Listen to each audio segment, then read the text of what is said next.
Yeah.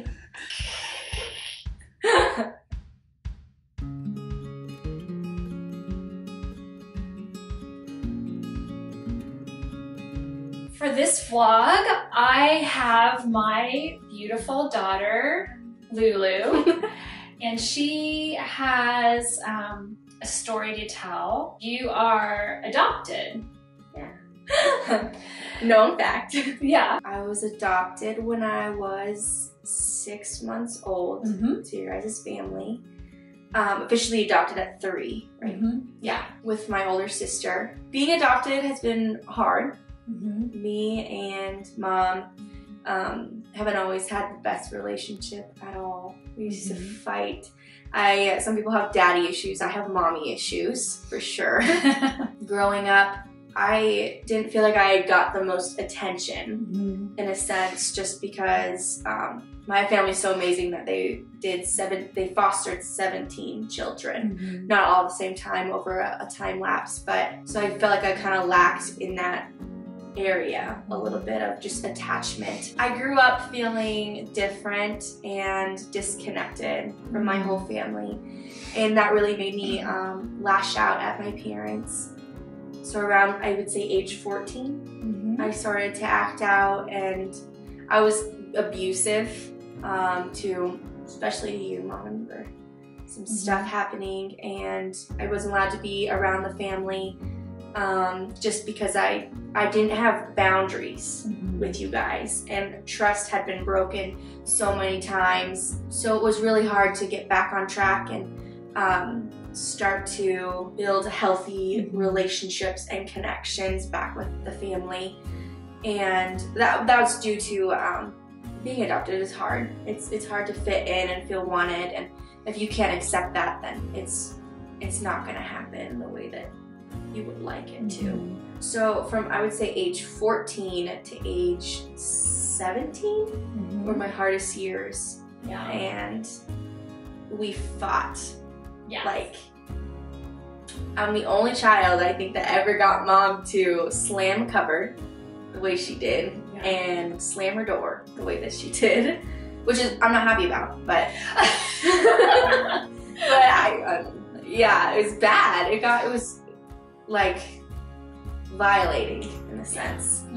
But now it's so not like that, actually. We're in such a healthy place, I think. There's been so much growth and love and consistency within our relationship. You were not in a good place, and then all of a sudden you said, this is a good place. So how do you bridge that? How did that bridge that? The transition, you mean? Well, I got arrested.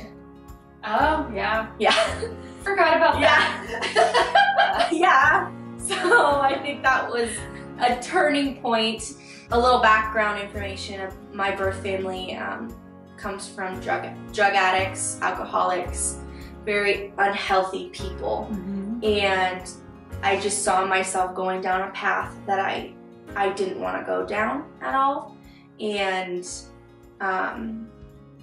I wasn't happy with who I was, and we did that really cool program where they allowed me to have a second chance instead of sending me to juvie, and you really pulled through for me, and Dad did too. I was still really mad and angry and not ready in a sense to like trust and love, but I was also ready to work on myself as an individual. I think just with time of knowing that I wanted to break the chain of alcoholism and just abuse, I think that's when I started to realize my self-worth and realize that like I said, it's having my birth family be so dysfunctional. You just kind of see yourself as useless and worthless, and that you don't have purpose, even though I was with a very healthy home. It's a mindset that I had. And so once I kind of broke free of that chain, I think I realized my potential, because I am smart and I am compassionate, I have good characteristics, and which you helped me see that.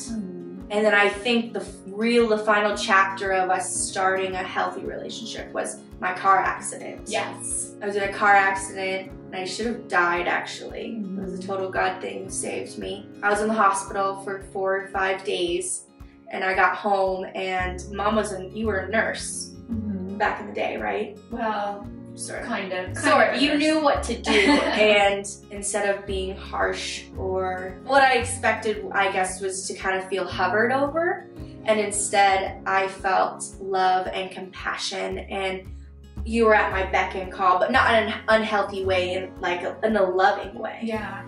Well, I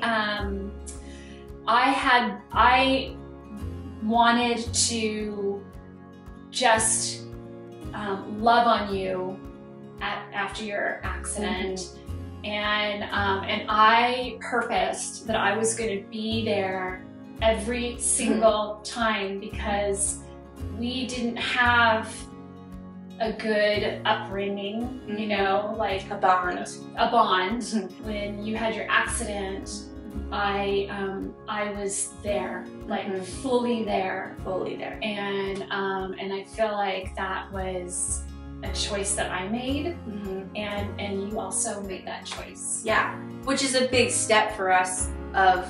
I always struggled with letting Mom help me, because I always felt alone, which gave me very good independence.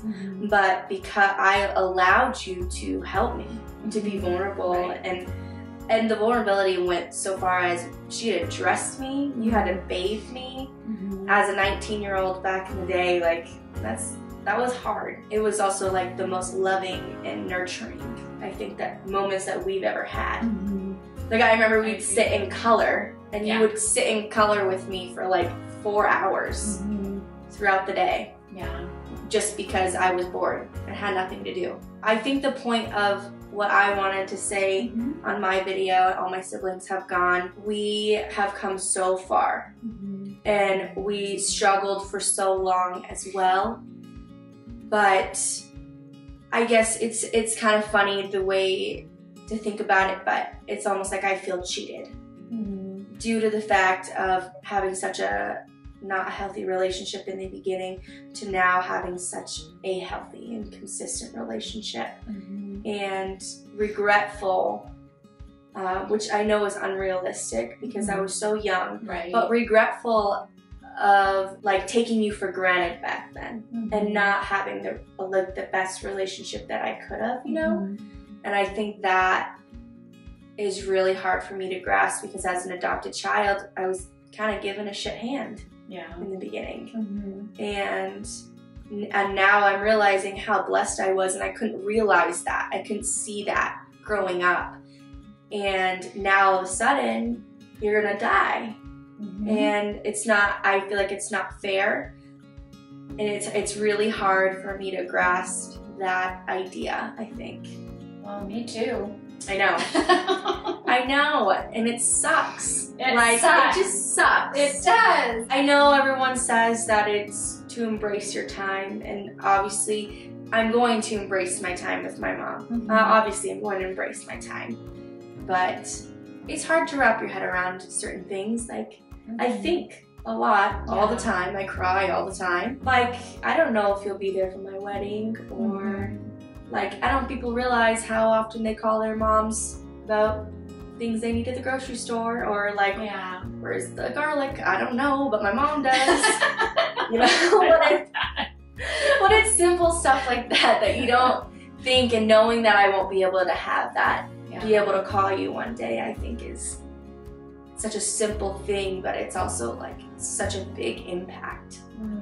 I wonder, so I'm sure a lot of people are gonna resonate with you because of adoption. With adoption, or and I'm just wondering, what would you say to somebody that's adopted, that has been adopted?